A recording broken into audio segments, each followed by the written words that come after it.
CM Chandrababu మాటలన్నీ అబద్దాలని, Bhogapuram stage పై చంద్రబాబు చేసినవన్నీ డ్రామాలని మాజీ మంత్రి ధర్మాన ప్రసాదరావు విమర్శించారు.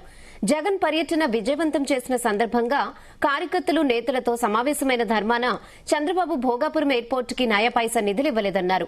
జగన్ హయాంలో 2500 ఎకరాల భూసేకరణ జరిగి 1200 కోట్ల రూపాయల నిధులు వెచ్చించారని ధర్మాన ప్రసాదరావు స్పష్టం చేశారు. కేంద్ర ప్రభుత్వం అనుమతులు వైసీపీ సర్కార్ హయాంలో వచ్చినవే అన్న ధర్మాన అవసరమైతే ఏ వేదిక మీదైనా చర్చకు సిద్దమన్నారు.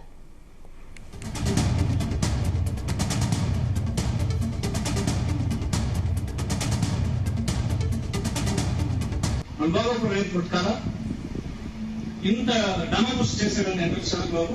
ఒక్క నయా పైసా దానికోసం అతను పెట్టలేదు. మీకు ఎవరికైనా తెలుసా? మీరేమనుకుంటారంటే ఇంత అడవులు చేస్తానంటే ఏదో చేసుకుంటాడని అనుకుంటున్నాను తప్ప 1200 కోట్లు ఖర్చు అయింది దానికి. ఆ 1200 కోట్లు రాష్ట్ర ప్రభుత్వం బడ్జెట్ నుంచి జగన్మోహన్ రెడ్డి మాత్రమే ఇచ్చాడు. ఎయిర్పోర్ట్ కట్టుకోవడానికి ఉన్నటువంటి భూమిని అంతా 2500 ఎకరాల భూమిని సేకరించారు. అన్ని కేంద్ర ప్రభుత్వంలో ఉన్న డిపార్ట్మెంట్లన్నీ ఇచ్చినటువంటి అనుమతులన్నీ ఇచ్చాం మనమే. ఇక ఎయిర్పోర్ట్ ఎవరు కట్టాడు? ప్రైవేట్ కన్సెషనల్ కట్టాడు. ఎవరికైతే ఎయిర్పోర్ట్ ఇచ్చేశారో అదనం 4000 కోట్లు బ్యాంకులో అప్పు తెచ్చుకొని ఆ అప్పు కూడా మనములుగానే అప్పు కూడా శాంక్షన్ అయింది. అప్పుడు జగన్మోహన్ రెడ్డి పునాదు వేసి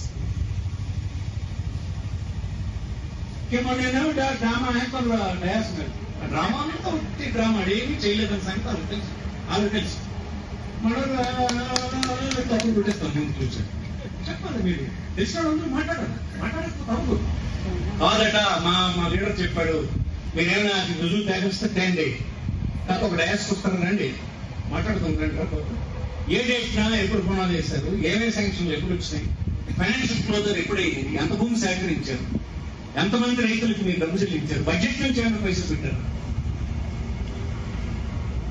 అంతెందుకు గడిచిన 2 సంవత్సరాల్లో రాష్ట్ర 3 బడ్జెట్లలో ఎయిర్పోర్ట్ కోసం నువ్వు నయా పైసలు పెట్టావా చెప్పు. బడ్జెట్లో ఉండదు కదా కొన్ని చెప్పు.